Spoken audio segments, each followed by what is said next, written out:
악하시고 자비로우신 하나님 아버지, 참으로 감사를 드립니다. 새벽을 깨워 하나님 말씀을 사모하고자 주의 전에 올라왔습니다. 우리들의 눈과 귀를 밝히 보여주시고 하나님 뜻이 내 마음 깊은 곳에 뿌리가 내려서 어딜 가든지 무엇을 하든지 좌로나 흔들리지 않도록 은혜를 더하여 주옵소서. 하나님 뜻을 이 땅 가운데 실현하기 원합니다. 우리들이 하나님 일하게 되어 축복의 통로가 되어서 하나님께 기쁨 드리며 하나님의 영광을 곳곳에 나타나서 하나님 나라의 이루어 나아갈 수 있도록 은혜를 더하여 주옵소서. 하나님의 향기가 곳곳에 나타내서 넘어진 자, 낙심한 자, 절망한 자 이렇게 세워서 합력하여서 선을 이뤄서 우리가 가야 될 그 길, 십자가의 그 길, 믿음의 길을 끝까지 걸어갈 수 있도록 은혜를 더하여 주옵소서. 감사드리며 어제나 오늘이나 영원토록 변함없으신 예수 그리스도의 이름으로 기도드립니다. 아멘. 우리 찬송가 400장 함께 찬양드리겠습니다.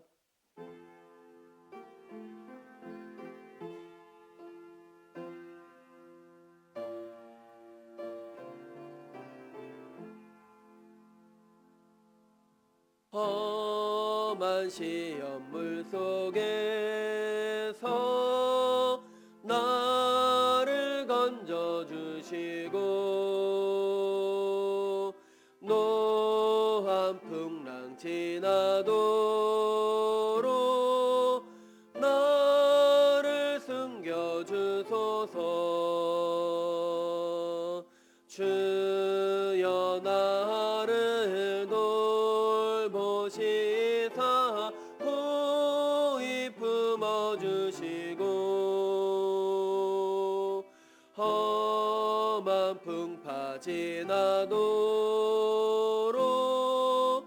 나를 숨겨주소서. 죄악길에 빠진 이모 캄캄한 데 헤매며 부르짖는 나의 애원 들으소서. 내 주여. 주여 나를 돌보시사 고이 품어주시고 험한 풍파 지나도록 나를 숨겨주소서. 아멘. 이 시간은 서영희 권사님께서 기도 인도하시겠습니다. 은혜가 풍성하신 하나님 아버지, 이 새벽에 성도들을 깨워 주님 전에 나올 수 있도록 인도하신 참 감사드립니다. 아멘. 어둠이 물려가는 이 시간 우리들의 심령에도 주님의 빛을 비춰 주시옵소서. 아멘. 지난 날을 돌아보며 주님 앞에 겸손히 회개합니다. 생각과 말과 행동 가운데 주님의 뜻에 합당하지 못했던 모든 것들을 용서하며 용주시고 예수 그리스도의 보혈로 깨끗게 씻어 주시옵소서. 아멘. 주님, 오늘 하루도 빛의 자녀답게 수금의 역할을 감당하며 살게 하여 주시옵소서. 아멘. 하나님 아버지, 빛과 수금께를 사랑하시고 축복하신 참 감사드립니다. 더욱 말씀 위에 굳게 서는 교회 되게 하시고 사랑으로 하나 되어 세상을 섬기는 공동체, 그리스도의 마음을 품는 공동체 되게 하여 주시옵소서. 아멘. 담임 목사님과 모든 사역자들에게 성령의 지혜와 능력을 더하여 주시고 건강을 주시옵소서. 각 부서와 성도의 한 사람 한 사람 삶을 친히 인도하여 주시옵소서. 아멘. 특별히 한우들 붙들어 주시옵소서. 한 사람 한 사람 주님의 손으로 치료하여 주시고 마음이 지친 성도들에게 새 힘을 허락하여 주시옵소서. 아멘. 이 시간 말씀을 전하시는 목사님께 성령의 기름을 부어 주시옵소서. 아멘. 그 말씀을 통해 우리들이 위로받고 깨닫고 결단하게 하여 주시옵소서.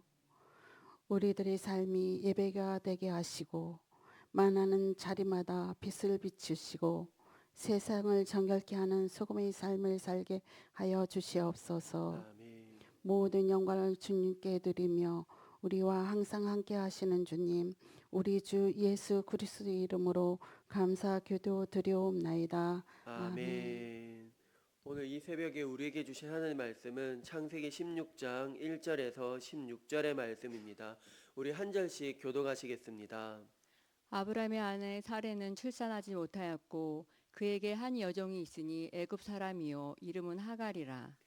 사레가 아브라함에게 이르되 여호와께서 내 출산을 허락하지 아니하셨으니 원하건대 내 여종에게 들어가라. 내가 혹 그로 말미암아 자녀를 얻을까 하노라 하매 아브라함이 사레의 말을 들으니라. 아브라함의 아내 사레가 그 여종 애굽 사람 하갈을 데려다가 그 남편 아브라함에게 첩으로 준 때는 아브라함이 가나안 땅에 거주한 지 10년 후였더라. 아브라함이 하갈과 동침하였더니 하갈이 임신함에 그가 자기의 임신함을 알고 그의 여주인을 멸시한지라. 사레가 아브라함에게 이르되 내가 받는 모욕은 당신이 받아야 옳도다. 내가 나의 여종을 당신의 품에 두었거늘 그가 자기의 임신함을 알고 나를 멸시하니 당신과 나 사이에 여호와께서 판단하시기를 원하노라. 아브라함이 사라에게 이르되 당신의 여종은 당신의 수중에 있으니 당신의 눈에 좋을 대로 그에게 행하라 하매 사레가 하갈을 학대하였더니 하갈이 사레 앞에서 도망하였더라. 여호와의 사자가 광야의 샘물 곁 곧 술길 샘 곁에서 그를 만나 이르되 사레의 여종 하갈아 내가 어디서 왔으며 어디로 가느냐. 그가 이르되 나는 내 여주인 사레를 피하여 도망하나이다. 여호와의 사자가 그에게 이르되 내 여주인에게로 돌아가서 그 수하에 복종하라. 여호와의 사자가 또 그에게 이르되 내가 내 씨를 크게 번성하여 그 수가 많아 셀 수 없게 하리라. 여호와의 사자가 또 그에게 이르되 내가 임신하였은즉 아들을 낳으리니 그 이름을 이스마엘이라 하라. 이는 여호와께서 내 고통을 들으셨음이니라. 그가 사람 중에 들나귀 같이 되리니 그의 손이 모든 사람을 치겠고 모든 사람의 손이 그를 칠지며 그가 모든 형제와 대항해서 살리라 하니라. 하갈이 자기에게 이르신 여호와의 이름을 나를 살피시는 하나님이라 하였으니 이는 내가 어떻게 여기서 나를 살피시는 하나님을 배웠는고 함이라. 이러므로 그 샘을 브엘라 헤로이라 불렀으며 그것은 가데스와 베레 사이에 있더라. 하갈이 아브람의 아들을 낳음에 아브람이 하갈이 낳은 그 아들을 이름하여 이스마엘이라 하였더라. 하갈이 아브람에게 이스마엘을 낳았을 때에 아브람이 86세였더라. 아멘. 할렐루야. 오늘 또 추운 날씨에도 불구하고 주의 전에 오신 우리 성도님들 환영하고 축복합니다. 너무 춥죠? 이 추운 날씨에 보온에 따뜻하게 하시기 바랍니다. 우리의 외투로 우리의 또 육체가 보호를 하는 것처럼 우리가 하나님의 말씀으로 또는 우리가 영적인 보호를 받아야 됩니다. 아는 만큼 보이는 말이 있는 것처럼 하나님 말씀을 내가 얼마만큼 아느냐, 그 말씀대로 내 마음밭에 있을 때 어떤 어려움이 와도 위기 가운데서도 그 말씀을 또 생각이 나서 흔들리지 않는다는 것입니다. 그래서 오늘 또 말씀을 들음으로 우리들의 믿음이 더 성장하고 성숙하여서 겸손히 하나님의 뜻을 이루는 복된 하루가 되길 간절히 소망합니다. 아멘. 드라마나 연극에 보면 주연이 있고 조연이 있습니다. 주연은 한마디로 주인공이죠. 주인공은 그 드라마, 연극, 모든 서사를 이끌어가는 그 주인공입니다. 하지만 조연은 있는 듯 없는 듯 그냥 그 역할에 충실히 하고 그리고 분량은 적습니다. 그래서 세상 사람들은 조연보다는 주연을, 주인공을 더 주목합니다. 하지만 오늘 말씀에 보면 오늘 말씀을 연극이나 드라마로 보면 하나님께서는 주인공보다는 조연을 더 주목하는 것을 보게 됩니다.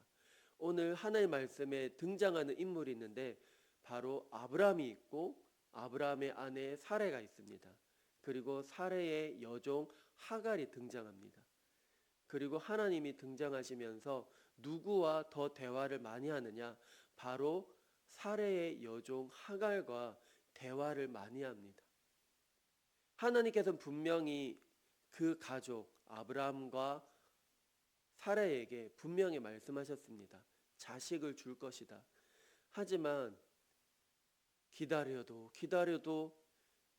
아기 소식은 들려오지 않으니까 사라의 마음은 이해도 가지만 너무 조급한 마음이 있었지 않았을까.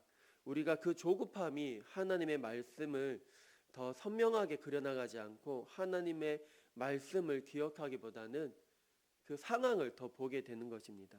그래서 우리가 2절 말씀 우리가 함께 읽겠습니다. 시작. 사레가 아브라함에게 이르되 여호와께서 내 출산을 허락하지 아니하셨으니 원하건대 내 여종에게 들어가라. 내가 혹 그로 말미암아 자녀를 얻을까 하노라 하매 아브라함이 사레의 말을 들으니라.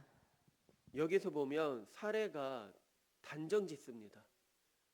여호와께서 내 출산을 허락하지 아니하셨다.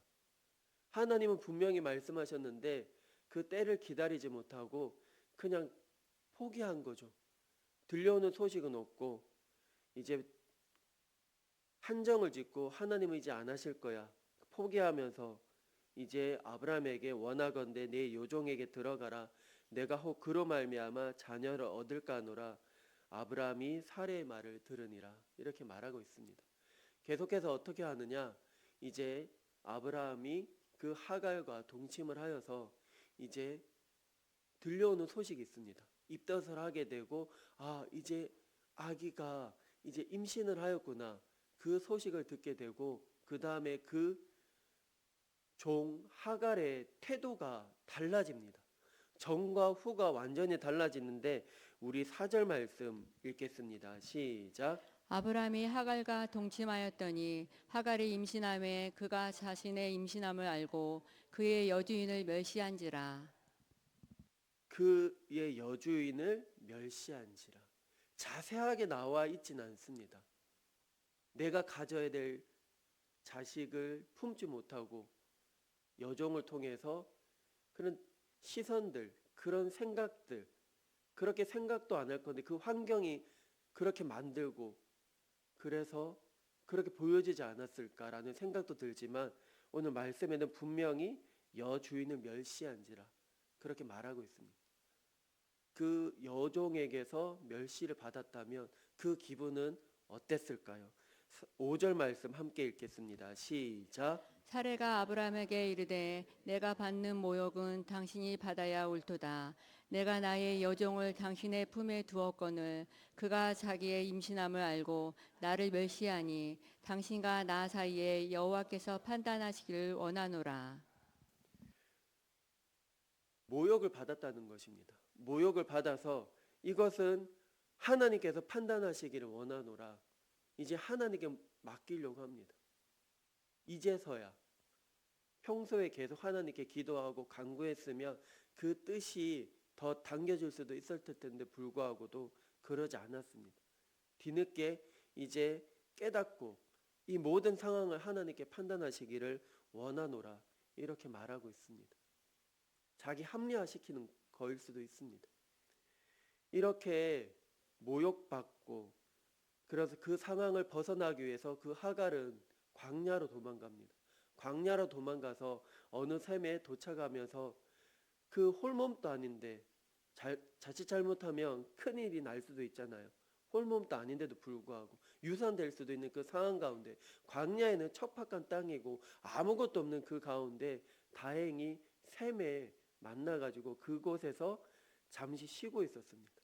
그런데 그 상황 가운데서도 아무도 찾아오지 않겠지. 그 상황 가운데 하나님은 찾아오십니다. 그리고 그 표현이 무려 많이 반복되는 것을 보게 되는데 우리 7절 말씀 읽겠습니다. 시작. 여호와의 사자가 광야의 샘물 곁 그 술길 샘 곁에서 그를 만나 여호와의 사자가 그 광야에 있는 그 샘물 곁 곧 술길 샘 곁에서 그를 만나 하갈에게 찾아왔다는 것입니다. 그리고 계속해서 보면 9절에서도 여호와의 사자가 그에게 이르되, 그리고 10절에서도 여호와의 사자가 또 그에게 이르되, 그리고 11절에서도 여호와의 사자가 또 그에게 이르되, 이렇게 하나님과 그 여종 하갈이 서로 주거니 받거니 소통을 하게 됩니다. 대화를 하고 있습니다. 하나님께서 찾아와 주시고 대화를 합니다. 홀몸이 아닌 하갈에게 찾아와서 말을 겁니다. 그리고 네가 어디서부터 왔고 어디로 가느냐, 그 방향을 잃어버렸습니다. 그래서 하나님께서는 그 하갈에게 분명히 말씀합니다.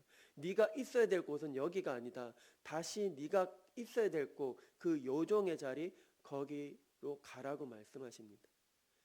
정체성을 잃어버리니까 혼란스럽고 어디로 가야 될지 모르고 광야로 헤매고 있는 그 여인에게 하나님은 찾아와셔서 어디로 가야 될지 분명히 말씀하고 있습니다. 우리 8절 말씀 읽겠습니다. 시작. 이르되 사레의 여종 하갈아 내가 어디서 왔으며 어디로 가느냐 그가 이르되 나는 내 여주인 사레를 피하여 도망하나이다. 자기가 멸시를 했는데 또 그 주인에게부터 책망받을까 봐 두려워서 솔직하게는 얘기를 한 거죠. 그래도 하나님께서는 네가 가야 될 곳 다시 가라. 그리고 태의 문을 열어주셔가지고 이제 홀몸이 아닌 이제 출산을 하게 됩니다. 그 이름을, 그 아들을, 그 자식의 이름을 이스마엘이라고 합니다. 그 이스마엘의 뜻은 들으시다. 하나님이 들으셨다는 것입니다. 그리고 그 장소를, 그 샘을 브엘라 헤로이라고 그렇게 우물의 이름을 짓습니다. 그 브엘라 헤로이는 나를 살피시고 나를 도우시는 하나님이십니다. 특별한 곳, 특별한 장소에서 하나님 만난 곳, 광야에서 특별한 하나님을 만난 경험을 했습니다. 체험을 했습니다. 그래서 그 이름을 브엘라 헤로이. 우리도 마찬가지입니다. 각자 개인의 삶 가운데 하나님을 만난 그 특별한 장소가 있습니다. 그 특별한 은혜가 있습니다.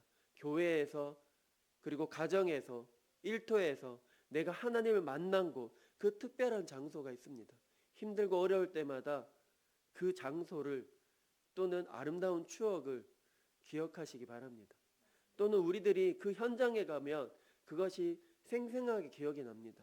아, 이것은 하나님의 은혜, 그때 어려웠을 때 나를 만나주시고 말씀으로 위로하신 그 하나님의 특별한 은혜가 있습니다. 힘들고 지치고 어려울 때, 절망 가운데 있을 때 기억하시기 바랍니다. 나를 여기까지 인도하신 하나님의 그 은혜가 있었기 때문에, 그 버틸 수 있는 힘을 주신 하나님이 계셨기 때문에 여기까지 왔다는 것입니다. 앞으로도 지켜주신 하나님의 은혜를 기억하면서 기대하며 사모하며 하루하루 살아가는 저와 우리 모두가 되길 간절히 소망합니다. 우리가 잊지 말아야 될 것은, 우리들이 사람에게는 5가지 감각이 있잖아요. 시각과 청각과 후각과 미각과 촉각이 있습니다. 근데 이 5가지 감각 중에 그 하나라도 그것을, 감각을 잃어버리면 그 생명을 보호하고 유지하기 위한 그 신호체계가 흔들리게 됩니다. 예를 들어서 미각을 잃으면 어떻게 될까요? 음식의 맛을 느끼지 못합니다. 거기에 그 정도로 끝나는 것이 아니라 상한 음식을 분별하지 못합니다. 필요한 영양 섭취에도 문제가 생기고, 그 미각뿐만 아니라 후각도 마찬가지입니다. 후각을 잃어버리면 더 심각합니다. 탄 냄새를 맡지 못합니다. 가스가 새는데도 감지하지 못합니다. 그렇게 감각의 상실은 곧 위험 인식 능력을 상실로 이어집니다. 사례는 그 영적 감각을 잃어버렸습니다. 그래서 분별하지 못하고 자기 마음대로 하나님의 뜻을 기다리지 못하고 제한시키고 단정시키고 자기 기분대로 그렇게 했습니다. 우리가 오늘 말씀을 통해서 반면교사를 삼고 내가 힘들고 어려울 때마다, 또는 내 위치가 어디에 있는지, 내가 남들은 가지지 못했지만 내가 가졌던 그 아이를 가졌다면 멸시하지 않고 내가 아이뿐만 아니라 모든 권력이나 명예나 여러 가지 많은 걸 가졌다면 그 자리에서 겸손하게 하나님께서 그 자리를 높여주신 이유는 분명하게 그걸 통해서 선한 일을 하라는 분명한 하나님의 선하신 뜻을 바라보면서 하나님의 뜻을 이루어 나가는 저와 우리 모두가 되길 간절히 소망합니다. 아멘. 기도드리겠습니다. 은혜가 풍성하신 하나님 아버지, 참으로 감사를 드립니다. 우리를 살피시고 도우시는 하나님, 세상 사람들은 주인공을 주목하지만 하나님은 오늘 특별히 작고 돋보이지 않는 그 여종 하가를 주목하시고 만나주시고 위로하시고 살펴주셨던 것처럼 하나님, 우리 인생에 찾아오시고 위로하여 주시고 일으켜 세워 주시옵소서. 우리들의 인생을 되돌아보면 하나님의 특별한 은혜가 있었습니다. 그 특별한 은혜를 잃어버리지 않고 힘들고 어려울 때마다 그 은혜를 통해서 다시 한번 일어나서 오늘의 힘되고 내일의 소망 되신 주님을 끝까지 붙들며 나아갈 수 있는 우리 모두가 되어주도록 주여 은혜를 더하여 주시옵소서. 하나님, 추워진 날씨를 통해서 하나님 동계 수련회가 있습니다. 성경학교가 있습니다. 하나님, 우리 학생들 그 수련회를 통하여서 성경학교를 통하여서 하나님 은혜를 경험하고 맛보며 체험할 수 있는 귀한 시간 되어지도록 주여 은혜를 더하여 주옵소서. 특별히 연로하신 성도의 건강을 주님 회복하여 주시고 이길 수 있는 힘과 능력을 더하여 주시옵소서. 오늘 하루도 우리들의 발걸음이 믿음의 발걸음이 되어서 하나님 나라를 이루며 세워나가는 하나님 일할 축복의 통로가 되어지도록 은혜를 더하여 주옵소서. 감사드리며 어제나 오늘에나 영원토록 변함없으신 예수 그리스도의 이름으로 기도드립니다. 아멘.